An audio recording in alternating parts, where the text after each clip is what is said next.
Assalamualaikum warahmatullahi wabarakatuh. Bersama ini Abang akan coba mengungkap masalah takdir yang disebut jodoh. Takdir itu adalah sesuatu ketentuan Tuhan untuk setiap manusia, apapun agama mereka. Jadi jodoh itu merupakan sebuah takdir, merupakan sebuah ketetapan Tuhan kepada setiap diri manusia yang manusia tidak akan mampu merubahkan atau menolaknya di atas ketetapan tersebut. Inilah takdir, dan ini hanya dapat diyakini bagi orang-orang yang mempercayai akan kebesaran dan kekuasaan Tuhan yang Maha Kuasa ini. Jadi Abang telah menyusuri, mempelajari, mengikuti perkembangan dan merasakan pembuktian langsung dalam diri Abang sendiri, baik secara teori maupun secara praktek mengenai jodoh tersebut. Abang coba mengevaluasi, Abang pernah mensurvei, Abang coba mencari data kebenaran daripada jodoh tersebut adalah ketentuan Tuhan atau takdir namanya. Di mana ketentuan Tuhan ini tidak ada satu kekuatan apapun yang dapat merubahkannya. Baik itu seorang nabi, seorang malaikat, apalagi orang-orang manusia biasa, orang pintar lah, ulama, tidak akan mampu. Apakah dengan ibadahnya akan mampu merubahkan jodohnya? Juga tidak. Karena ibadah itu adalah untuk penenang hati, penenang jiwa, untuk manusia dapat melapangkan dadanya, meluaskan pikirannya, dan dapat mensyukuri dari apa yang telah Tuhan berikan kepada dirinya. Itulah ibadah.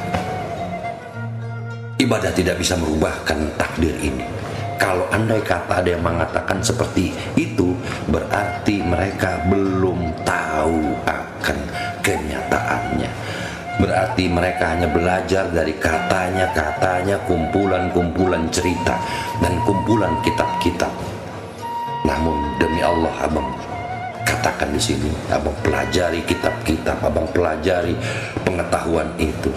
Namun Abang praktekkan dan buktikan melalui diri Abang sendiri mengenai jodoh tersebut. Sebagai contoh, Abang mempunyai anak laki-laki dan anak perempuan. Pada satu saat, Abang menemui seseorang, Abang bertemu seseorang. Ketika Abang bertemu orang itu, kita sebut namanya si Pulan. Ketika Abang bertemu si Pulan ini, tiba-tiba Abang merasakan sesuatu bahwa si Pulan ini bakal menjadi jodoh salah satu anaknya Abang. Abang coba tepis perasaan ini, karena ini rasa datang secara tiba-tiba. Abang coba tepis, Abang coba lawan, tapi rasa ini makin kuat. Maka Abang panggillah saksi. 2 orang saksi Abang panggil, yaitu sahabat-sahabat Abang pada saat itu. Karena Abang selalu dalam hal-hal pembuktian ini, selalu Abang mempunyai saksi-saksi hidup, agar Abang tidak mengada-ada dan agar Abang tidak bercerita katanya. Abang katakan kepada sahabat Abang ini sebagai saksi bahwa si Pulan ini akan menjadi jodohnya anaknya Abang kurang lebih sekian tahun kemudian, 4 tahun kemudian. Namun tentunya Abang sebagai seorang manusia, sebagai seorang ayah, mencoba melawan keterangan ini, melawan rasa ini. Maka Abang coba batasi. Nah, sedangkan si Pulan ini dengan anaknya Abang belum pernah mengenal, belum pernah bertemu sampai pada saat itu. Maka Abang terus menghalangi mereka supaya tidak pernah bertemu. Sebagai orang tua pastinya ingin sesuatu yang terbaik menurut ukuran makhluk. Maka singkatnya abang coba menghalangi agar mereka tidak pernah bertemu. Namun pada satu saat, entah bagaimana ceritanya, sekian tahun kemudian mereka bertemu dalam hal biasa-biasa. Juga kapan saatnya abang pun tidak tahu, tiba-tiba mereka akrab. Ketika mulai mereka akrab, di situ abang kembali berpikir, mengingat kembali ini cerita. Wah, jangan-jangan ini akan terjadi. Maka ketika mereka akrab, abang coba abang coba halangi, dan abang coba pisahkan hubungan mereka. Tapi semua tidak ada hasil. Yang ada adalah kemarahan, kegelisahan. Di mana pada satu saat mereka berdua bersepakat untuk menikah. Ketika mereka bersepakat, terus terang abang merasakan sesuatu rasa yang tidak senang. Karena abang merasa bahwa tidak mampu menghalangi ini, padahal abang tahu 4 tahun sebelumnya. Namun abang coba mengembalikan rasa diri ini, bahwa sebetulnya memang hidup ini bukan pilihan kita. Sebetulnya hidup ini memang kehendak Tuhan. Maka kita tidak punya daya. Anak kita bukan anak kita, hanya titipan-titipan Tuhan. Kita tidak akan mampu merubahkan anak sendiri, menentukan anak sendiri. Kita tidak akan mampu. Semua telah Tuhan atur sedemikian rupa. Singkatnya, terjadilah pernikahan mereka. Mau tidak mau, abang sebagai orang tua harus bisa mensyukuri, menikmati apa yang terjadi. Inilah sebuah pembuktian Tuhan yang sangat luar biasa. Selanjutnya, begitu pula anak abang yang berikutnya. 3 tahun sebelum mereka menikah, abang pun sudah melihat seseorang, si Pulan jugalah namanya. Si Pulan ini ketika abang melihat dia, abang merasakan bahwa ini pun akan menjadi salah satu jodoh anaknya abang. Maka abang kembali seperti yang lalu, mencoba menghalangi. Dan abang merasakan bahwa ini jangan-jangan hanya perasaan.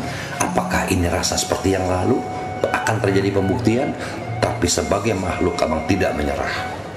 Abang mencoba lagi membuat sebuah rekayasa, membuat satu cara agar mereka tidak berhubungan. Dimana pada saat itu, 3 tahun itu sebelumnya, anaknya abang mempunyai pacar. Si Pulan pun akhirnya abang carikan pacar. Jadi si Pulan mempunyai pacar, anak abang pun punya pacar. Maka abang sebagai manusia merasa tenang. Oh, berarti rasa yang abang terima hanya rasa akal manusia atau mungkin rasa trauma. Berjalanlah waktu, dimana pada satu saat anaknya abang yang mempunyai pacar putus hubungan dengan pacarnya, sehingga kembali sendiri. Nah, si Pulan ini pun tidak lama kemudian putus dengan pacarnya, kembali sendiri. Yang sendiri-sendiri ini akhirnya mereka bertemu, berbicara, entah bagaimana timbul kesepakatan mereka, timbul kepersesuaian di antara mereka, dan mereka mengatakan kepada abang mereka siap untuk menikah. Begitu mendengar ini, abang tertawa di dalam hati. Ya Allah, ya Tuhanku, sungguh luar biasa ketetapan Engkau. Sungguh luar biasa kehendak Engkau. Hamba coba menghalangi ini dengan segala kekuatan diri, dengan segala daya, dengan segala tipu daya. Namun ketetapan dan kehendak Engkau adalah pasti. Maka ya Tuhan, maka ya Allah, di sini abang berdoa, maka ya Allah, bebaskan rasa diri saya agar saya bisa menerima mereka dengan baik, dengan lapang dada, dengan rasa syukur bahwa ini adalah kehendak dan ketetapan Engkau ya Allah. Akhirnya abang dilapangkan dada ini dan abang menerima, dan berlangsunglah pernikahan mereka. Ini dua bukti. Kalau abang utarakan di sini, bukti lagi, anaknya abang ada beberapa orang, dan udah bukti, sangat banyak bukti yang abang dapatkan.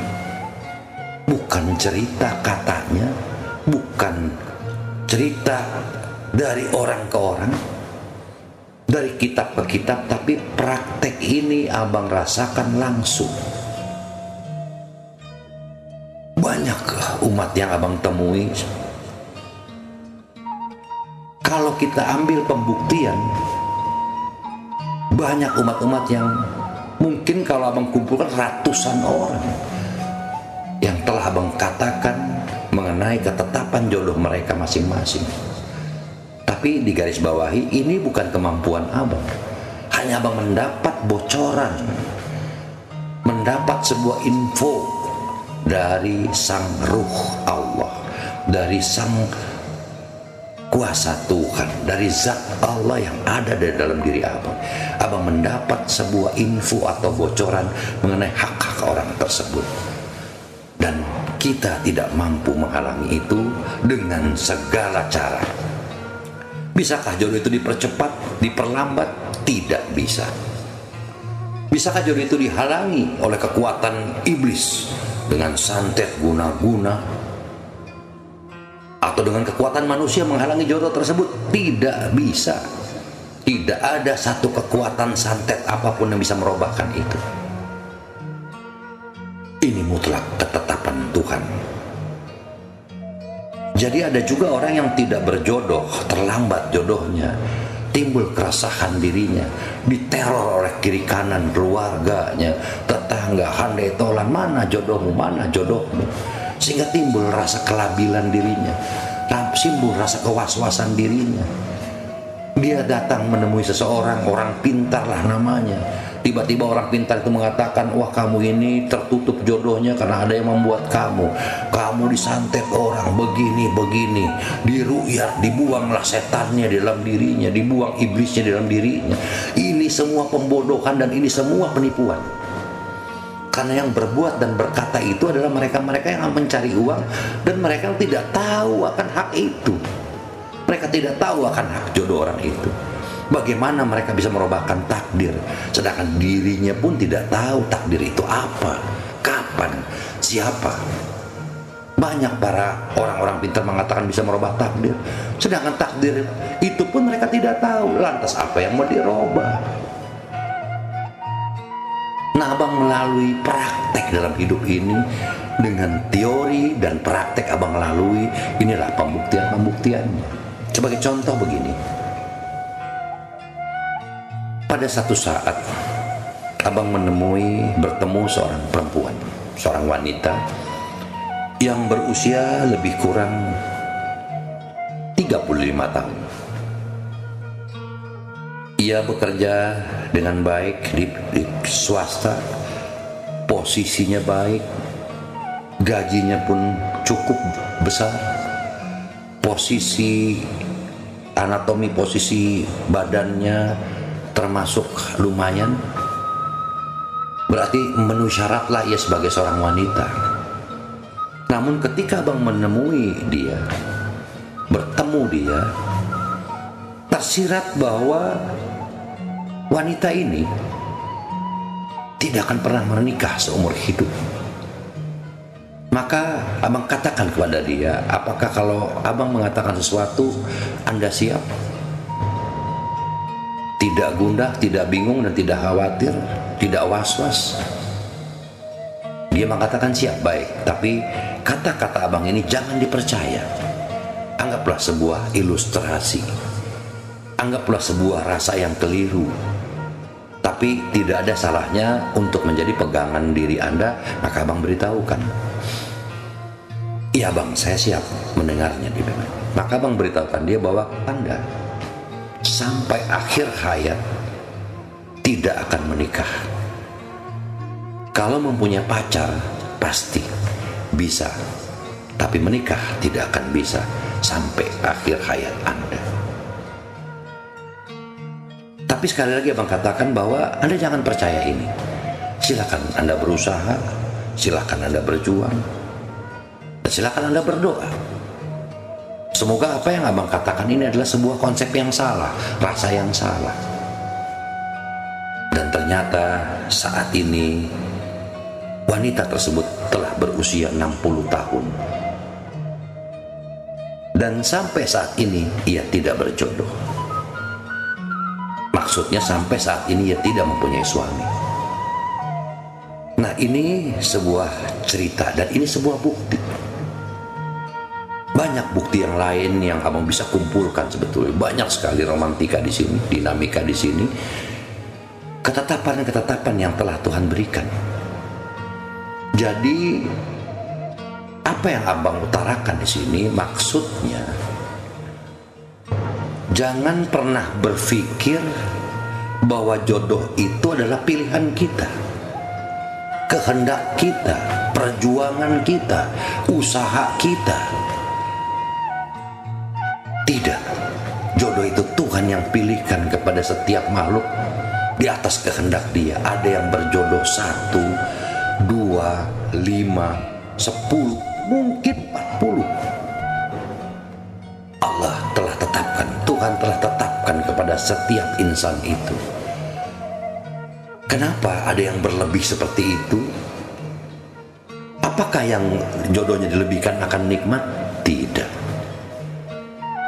Semakin banyak jodoh yang diberikan, semakin beban buat hidup sang manusia itu.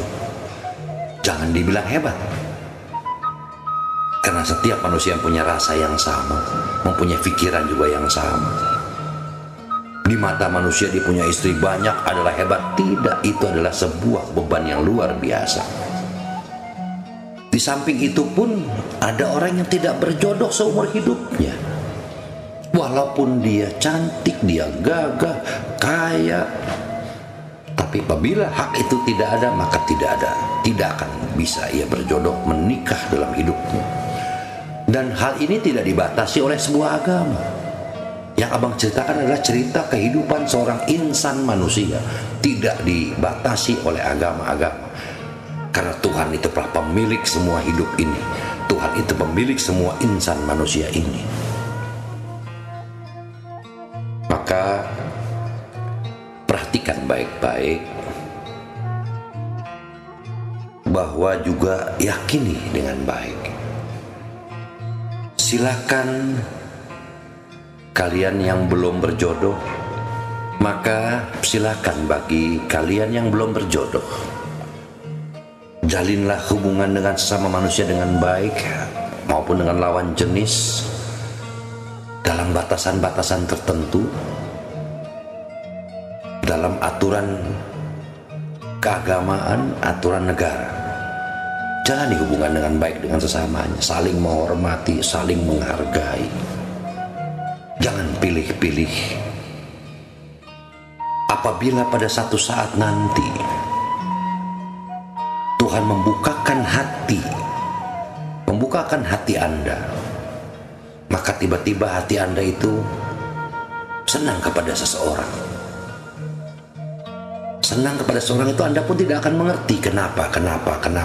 Mungkin Anda akan memakai ilmu cocologi, yaitu mencocok-cocokkan. Oh, orang ini pengertian, orang ini sabar, orang ini baik, orang ini berpotensi, orang ini bertanggung jawab, orang ini ganteng, cantik, atau orang ini mempunyai perhatian. Itulah ilmu cocologi namanya. Karena setiap Tuhan merubahkan hati manusia itu, Tuhan pun berikan sebab-sebab, proses-proses. Nah, apakah kesenangan itu hanya sampai sebatas pacaran, sebatas sebagai kekasih yang sekian lama? Ataukah rasa itu tiba-tiba akan menjadikan sebuah jodoh, menjadi suami atau istri? Nah, pertanyaannya, ketika dibukakan hati kita itu pada seseorang, ketika hati Anda dibukakan Tuhan menyenangi seseorang, maka logika apapun akan hilang, rasa apapun akan hilang. Perasaan Anda, pikiran Anda hanya menjurus bahwa ini yang terbaik, ini yang terbaik, ini yang cocok, ini yang cocok buat saya. Siapapun yang memberitahukan, Anda akan abaikan. Nah, ini sebuah proses yang telah terjadi. Mungkin setelah 1 tahun Anda menikah, baru Anda bisa melihat, oh ternyata suami saya begini, oh ternyata istri saya begini. Tapi pada saat Anda dirobahkan, Anda tidak akan bisa menghalangi perasaan itu. Nah, jadi rasa itu muncul senang dengan seseorang bukan karena karya otak manusia, bukan karena karya hati manusia. Ada sebuah unsur, ada sebuah kekuatan, ada sebuah kekuasaan yang merubahkan hati Anda itu dan merubahkan pikiran Anda kepada si Fulan. Ini yang disebut jodoh. Namun manusia ini selalu banyak mengklaim,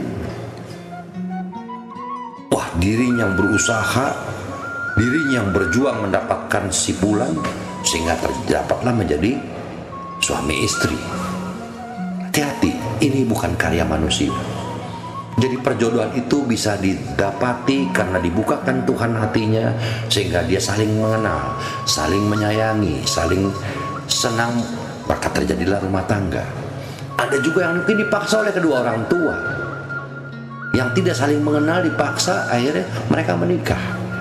Ada pula dari satu kejadian yang tidak diinginkan sehingga terjadi pernikahan. Ini adalah sebab-sebab dan proses. Namun jodoh itu adalah ketetapan yang telah Tuhan pilihkan buat diri kita masing-masing dan bukan pilihan kita. Kita tidak akan mampu menampik itu. Jadi tidak ada sebuah kekuatan yang mampu merubahkan ketetapan Tuhan dalam hal jodoh tersebut. Bagi kalian yang belum berjodoh, sabar. Kebanyakan manusia Tuhan berikan jodoh, hanya waktu yang membedakannya. Namun apabila kalian tergolong orang yang tidak berjodoh, jangan takut. Banyak cara untuk kita tetap bahagia dalam hidup ini. Jangan salahkan Tuhan, jangan tuntut Tuhan.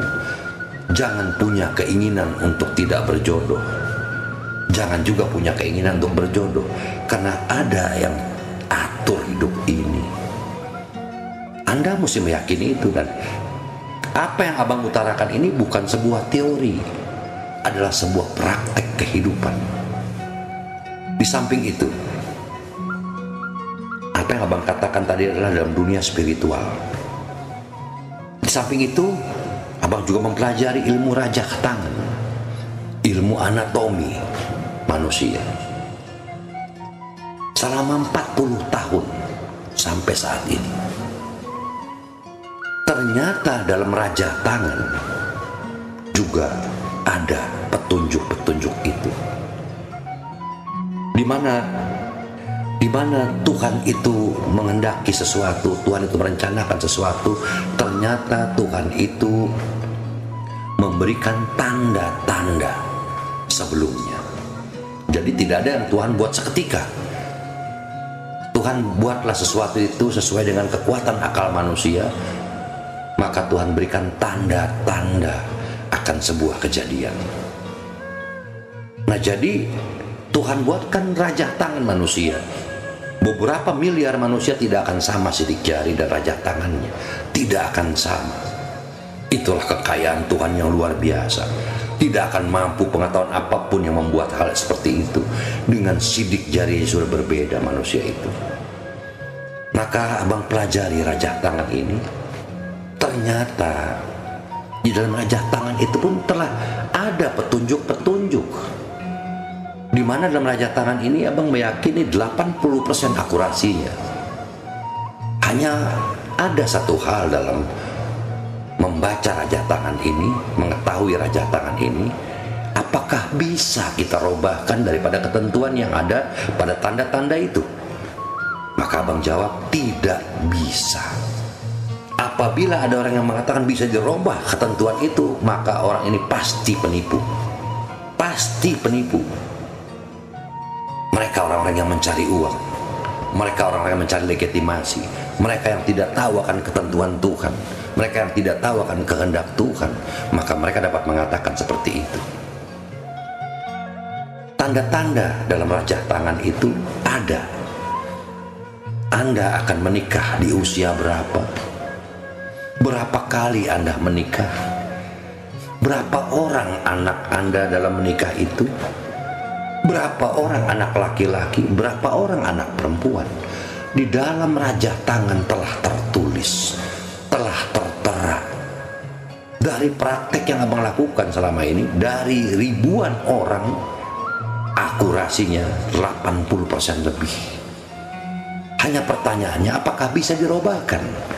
Apakah bisa dipercepat waktu perjodohan, diperlambat waktu perjodohan, dihentikan perjodohannya, diabaikan perjodohannya, dialihkan perjodohannya? Tidak bisa. Maka Tuhan mengatakan, untuk apa Anda diramal? Andai kata Anda diramal dan tepat ramalan tersebut, tetap Anda tidak bisa merubahkan apapun. Hanya mungkin Anda bisa mempersiapkan mentalitas menghadapi ketentuan ramalan tersebut. Merubahkan tidak bisa. Dari rajah tangan pun berarti sudah tersurat. Hanya dalam rajah tangan tidak tersurat siapa wanita yang akan Anda nikahkan, berapa usia dia, bagaimana bentuk dia, siapa keluarga dia. Nah, di dalam rajah tangan tidak terbaca. Mungkin ada orang yang mampu membaca, tapi kalau abang tidak sampai sejauh itu. Hanya abang membaca waktu pernikahannya, kurang lebih sekian umurnya, tahunnya, berapa kali dia menikah, bagaimana kan nanti rumah tangganya, berapa orang anaknya. Sampai situlah abang pelajari. Hanya yang paling terpenting, ketetapan itu tidak pernah berubah. Jadi abang pelajari ketentuan jodoh ini dari takdir, dari dunia spiritual, keagamaan, psikologi, anatomi, dan abang praktekkan selama 37 tahun. Luar biasa ketentuan Allah ini. Luar biasa ketentuan Tuhan ini. Tuhan menetapkan sesuatu, Tuhan memilihkan sesuatu yang tidak bisa manusia pilih, yang tidak manusia bisa rubahkan itu. Sungguh luar biasa kekuatan Tuhan ini. Maka bagi abang yang mempelajari ini, makin hari makin mengagumi, makin tunduk dan hormat yang setinggi-tingginya kepada Tuhan. Memang kita diciptakan Tuhan dengan segala perangkatnya, dengan segala ketentuannya. Sungguh luar biasa. Maka apabila kita tidak mensyukuri apa yang telah Tuhan berikan, niscaya kita terperosok dalam kehidupan ini. Maka tugas kita sebagai hidup, syukuri, nikmati, syukuri, nikmati apapun yang terjadi. Jadi sekali lagi untuk mereka yang belum berjodoh, jangan pernah khawatir. Bila hak jodoh Anda itu ada, maka tetap waktunya akan datang. Tidak ada satu kekuatan apapun yang bisa menghalangi itu. Kekuatan niat dirimu pun tidak akan mampu. Oh, dirimu mengatakan saya tidak akan menikah, saya ingin hidup sendiri. Tidak akan bisa, dan itu tidak berlaku. Atau saya akan menikah, sedangkan haknya Anda tidak menikah, itu pun tidak berlaku. Maka yang paling baik, jangan inginkan menikah, jangan juga ingin tidak menikah.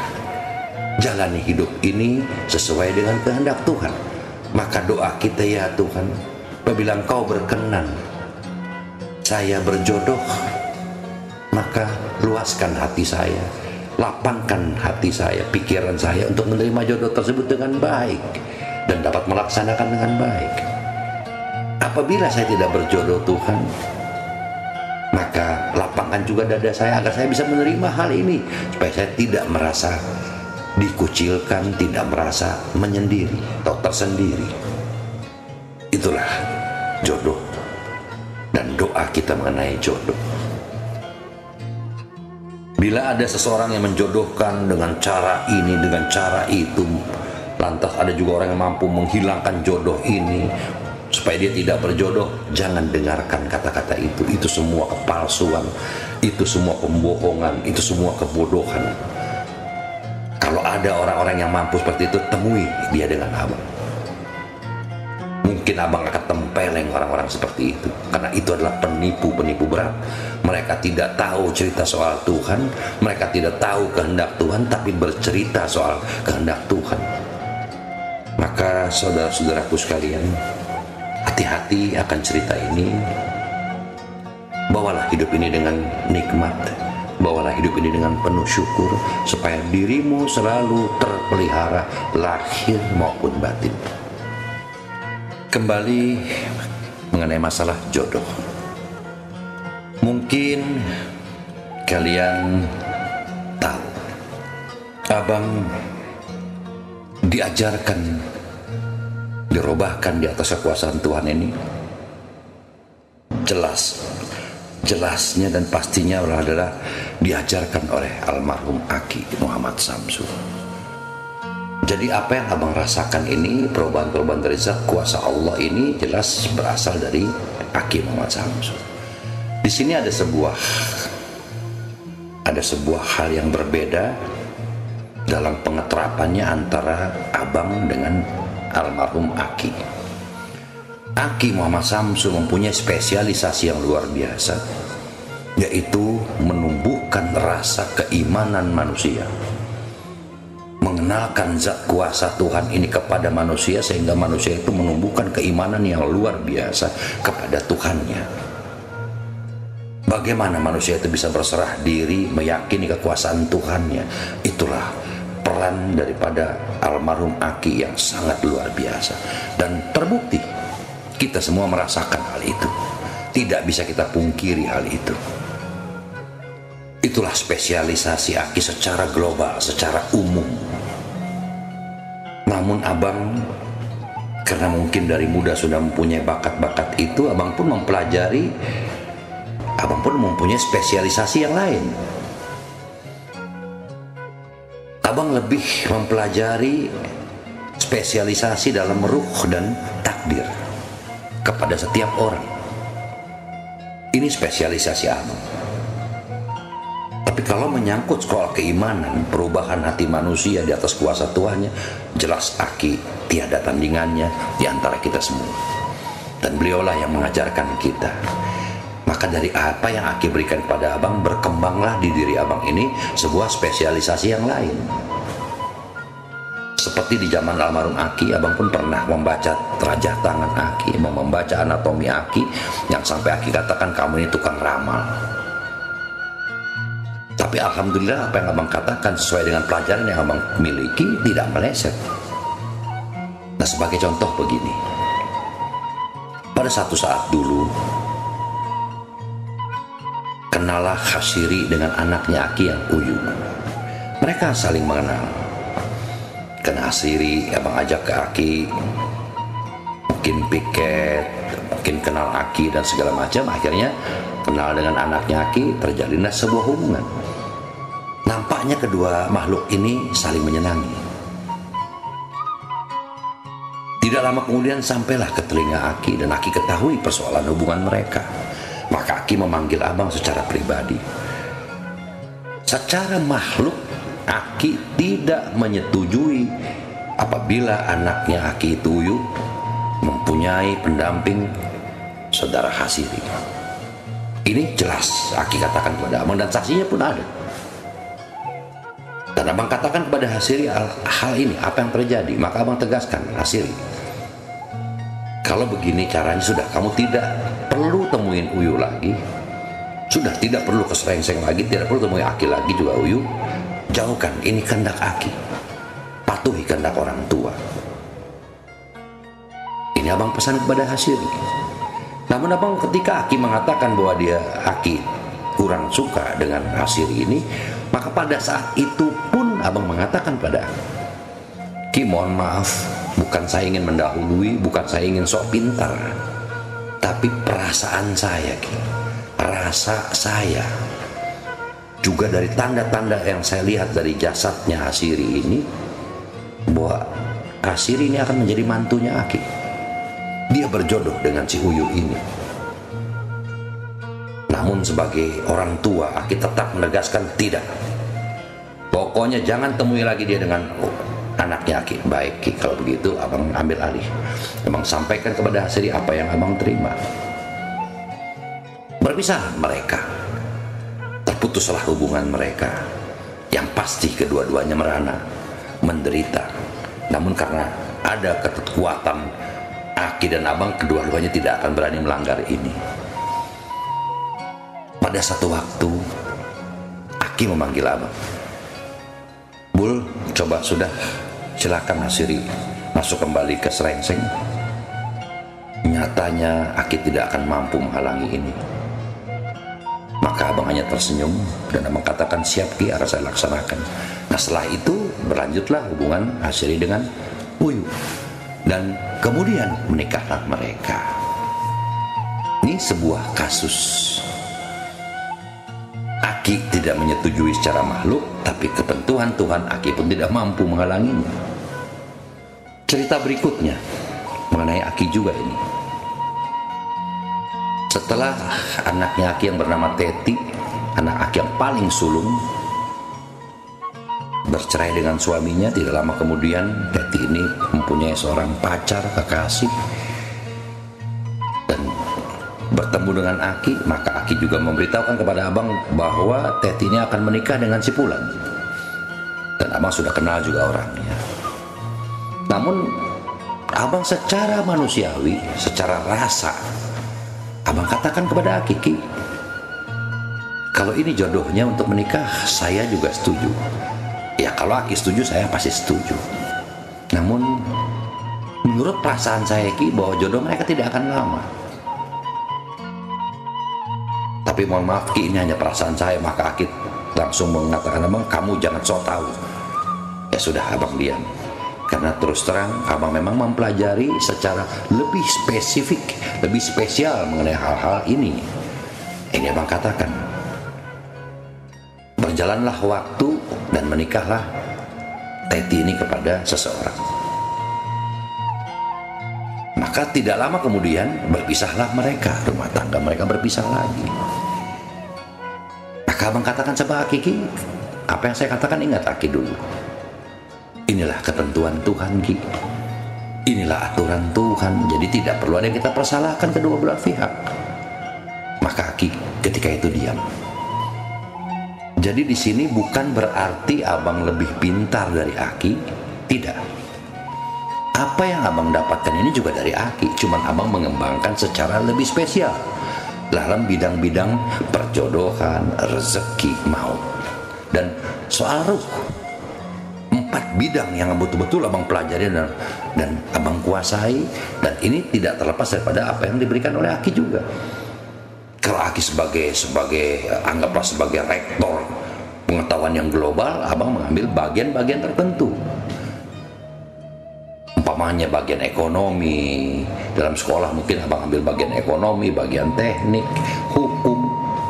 Nah, mungkin kalau Aki ini menguasai semua, tapi kalau abang mengambil spesialisasi di dalam takdir, maut, jodoh, rezeki, dan juga mengenai ruh. 4 bagian yang abang pelajari secara khusus dan spesial. Dan Aki tahu hal itu. Maka banyak hal ketika Aki bertemu umat, maka Aki panggil juga abang untuk coba, Bul, kamu lihat sejauh mana mereka ini. Nah abang tahu Aki hanya menguji abang, tapi abang akan utarakan apa yang abang tahu. Salah benar itu adalah proses. Ini menyangkut soal jodoh. Jadi Aki sekalipun tidak akan mampu merubahkan jodoh itu. Aki sekalipun tidak mampu menjodohkan apa yang Aki mau. Semua tergantung daripada apa yang telah Tuhan tetapkan bagi setiap insan. Sekalipun Nabi tidak akan mampu. Contohnya Nabi Isa alaihissalam atau Yesus. Kurang apa hebatnya? Orang mati bisa hidup, tulang yang berserakan bisa berkumpul, orang buta bisa melihat. Tapi toh sampai akhir hayatnya 33 tahun, Nabi Isa atau Yesus ini tidak menikah. Kenapa? Inilah ketetapan dari Tuhan. Lain halnya dengan Nabi kita Muhammad SAW. Tuhan lebihkan jodohnya. Apakah Apakah Nabi Muhammad ingin mempunyai jodoh lebih? Tidak, pasti tidak. Karena orang yang punya jodoh lebih ini pasti punya persoalan yang lebih banyak daripada orang yang berjodoh satu. Pasti lebih banyak, pasti memusingkan, pasti menambah beban yang berat. Apakah Nabi menginginkan istri lebih pada satu? Tidak, yakin tidak. Tapi inilah ketetapan Tuhan buat Nabi. Pasti Tuhan punya rencana tersendiri, mempunyai maksud tersendiri dari apa yang telah Tuhan tetapkan. Kita manusianya menjalankan penuh dengan rasa syukur dan terima kasih. Jadi tidak ada yang perlu dipersalahkan kedua belah pihak. Apakah Yesus tidak menikah, Nabi Isa tidak salah? Apakah Nabi menikah lebih salah? Tidak. Kedua-duanya benar. Kedua-duanya membawa berita Tuhan. Kedua-duanya membawa ketetapan Tuhan bagi dirinya masing-masing. Dan di situ pasti ada rahasia-rahasia Tuhan yang perlu kita bedah, yang perlu kita ketahui.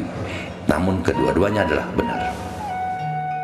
Demikianlah kira-kira rangkaian mengenai jodoh. Insya Allah, kalau Tuhan berikan abang kesempatan lagi, Tuhan bisa memberikan izin abang untuk berbicara, akan abang utarakan lebih detail lagi mengenai jodoh ini, lebih terinci di atas pengalaman abang selama 37 tahun di alam kesucian ini. Mari kita berdoa bersama, mudah-mudahan Allah berkenan untuk itu, untuk abang menyambung kembali cerita ini supaya lebih dapat difahami, lebih dapat diyakini, dan dapat dijadikan pegangan buat kita semua dalam kehidupan ini. Dan ingat baik-baik, jodoh kalian ada yang menetapkan, ada yang memilih. Seandainya kita bisa memilih jodoh secara bebas di luar kehendak Tuhan, dipastikan seorang laki-laki ingin mencari istri yang cantik jelita, yang pintar, kaya, dan penuh pengertian. Kalau kita boleh memilih.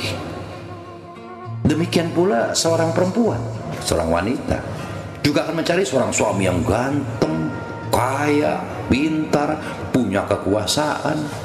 Kalau dia bisa memilih, maka dipastikan juga kalau kita bisa memilih, orang-orang yang berburuk rupa, orang-orang yang jelek, orang-orang yang susah, orang yang miskin, yang cacat, tidak akan pernah mendapatkan jodoh kalau boleh kita memilih sendiri. Ternyata dalam kehidupan kita bisa melihat secara nyata, yang ganteng suaminya punya istri kurang cantik, yang cantik istrinya punya suami kurang ganteng, yang pintar suaminya punya istri yang agak bodoh, atau sebaliknya, atau yang cacat dapat mempunyai istri atau suami yang orang normal. Nah, inilah keadilan yang luar biasa dari Tuhan. Kalau kita bisa memilih, dipastikan orang-orang cacat, orang berburuk rupa, orang bodoh tidak akan mempunyai jodoh. Namun Tuhan telah tetapkan kehendak hidup ini. Ternyata lihatlah sirkulasi itu. Apakah bisa kita menentukan jodoh sendiri? Maka abang jawab, tidak. Perlukah kita mencari jodoh? Jangan. Tapi bertebaranlah kita di muka bumi ini, bergaullah dengan baik, jalinlah hubungan dengan sesama manusia dengan baik. Apabila salah satu dari hubungan itu ada membawa sebuah hal yang lain, pelihara dengan baik. Jadi jangan juga kita berdiam di kamar, ya kan, mengunci pintu, mengunci rumah, tidak mau berhubungan dengan siapapun, ya kan, karena kita tidak ingin berjodoh. Ini pun jangan juga kita mencari liar, mencari jodoh juga kedua-duanya jangan. Hiduplah normal saja, biasa saja, jalani hidup ini dengan baik. Biarlah nanti Tuhan yang akan menuntun kalian ke arah yang apa yang Tuhan kehendaki.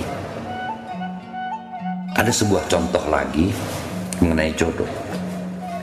Abang punya seorang sahabat, karena asiknya dia menggali nilai-nilai spiritual, karena asiknya dia masuk dalam dunia hakikat, dunia dunia bersama Tuhan, akhirnya dia tetapkan dirinya.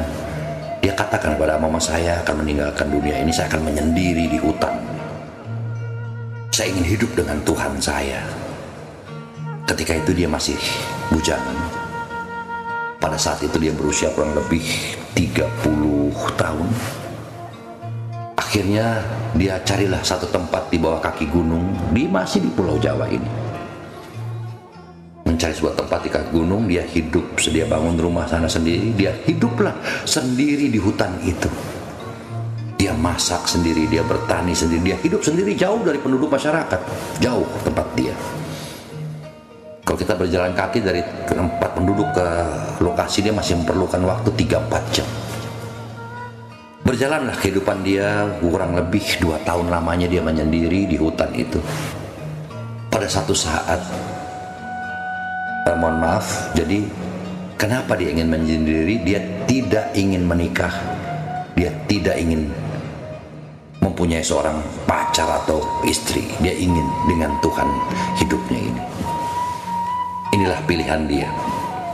Nah, ketika 2 tahun kemudian dia memasuki kehidupan di hutan itu, pada satu ketika terjadilah ada rombongan pendaki gunung, anak-anak remaja yang mendaki gunung. Tiba-tiba terpencar rombongan pendaki gunung ini dan tersesatlah beberapa orang. Orang yang tersesat ini pun berpencar. Singkatnya, salah seorang wanita yang terpencar ini sudah 2 hari lamanya, sudah dicari juga oleh penduduk dan SAR, tidak ditemui. Nah, tiba-tiba kawan abang ini yang tinggal di hutan ini menemui seorang perempuan yang sudah pingsan di tengah hutan. Ternyata sudah 2 hari dia kehilangan rombongannya. Dalam keadaan pingsan itu ditemuilah oleh kawan abang ini, dan dia bawalah yang wanita ini ke tempat tinggal dia rawat sebentar, dia berikan minum, dia berikan makan. Begitu si perempuan ini sudah mulai kuat berjalan, maka diantarkanlah oleh kawan abang ini, si perempuan ini ke dusun, ke desa yang terdekat dengan tempat dia. Sampai di desa sana dibawa, wah rupanya orang sudah menanti ini semua. Tapi si kawan abang ini tidak terlalu banyak bercerita. Akhirnya dia taruh aja itu orang perempuan yang di kampung itu, dia tinggalkan. Selesailah cerita itu sampai di sini. Namun ternyata keluarga perempuan ini mencarilah kawan abang ini karena untuk berterima kasih karena telah merawat anaknya. Si perempuan ini pun ingin mengucap terima kasih kepada kawan abang ini karena dia tidak sempat lagi mengutarakan hal itu. Maka dicarilah kawan abang ini oleh orang tua dan keluarganya, berikut orang kampung, ditemuilah ke tempat kawan abang ini dan mereka bersilaturahmi, mengucapkan syukur, terima kasih. Oke, selesai semua, kembalilah masing-masing keluarga ke rumahnya. Kawan abang kembali juga ke tempatnya. Entah kenapa tiba-tiba perempuan ini sering mendatangi dia, 1 minggu sekali, bertemu. Tiba-tiba kesepakatan terjadi, dia akan menikah. Maka ketika dia turun gunung, dia temui abang lagi. Maka dikatakan, "Bang, memang ternyata hidup bukan pilihan kita. Ternyata saya tidak berhasil mencapai kehendak diri. Ingin sendiri, ingin hanya kepada Tuhan. Ternyata saya tidak mampu. Dan sekarang saya sudah tekadkan saya akan menikah dengan perempuan ini." Maka abang yang mengantarkan juga dia ke rumah orang tuanya, menemani dia sampai menikahlah si kawan abang ini. Di sini sebuah cerita nyata, bukan karangan, dan orangnya pun masih hidup sampai saat ini. Ini sebuah cerita yang memberi kita sebuah contoh bahwa jodoh bukan keinginan kita, jodoh bukan pilihan kita. Jodoh ada ketetapan dan Tuhan yang memilihkan kepada kita semua. Demikian saudara-saudaraku, sahabat-sahabatku, anak-anakku, cerita singkat mengenai jodoh ini adalah sebuah takdir. Insya Allah, bila Allah mengendaki, Tuhan mengendaki, Abang bisa nanti bercerita lebih banyak mengenai detailnya soal jodoh ini. Selamat berjuang saudara-saudaraku, sahabat-sahabatku, anak-anakku. Bagi yang belum berjodoh, jangan pernah takut, serahkan diri kepada Tuhan. Bagi yang sudah berjodoh, peliharalah dengan baik di atas aturan-aturan yang ada. Semoga kalian semua mendapatkan keturunan yang juga baik, membawa manfaat lahir maupun batin, dunia akhirat. Selamat menghayati, merenungi apa yang Abang katakan tadi. Semoga kalian semua tergolong orang-orang yang meyakini akan ketentuan takdir ini. Wassalamualaikum warahmatullahi wabarakatuh.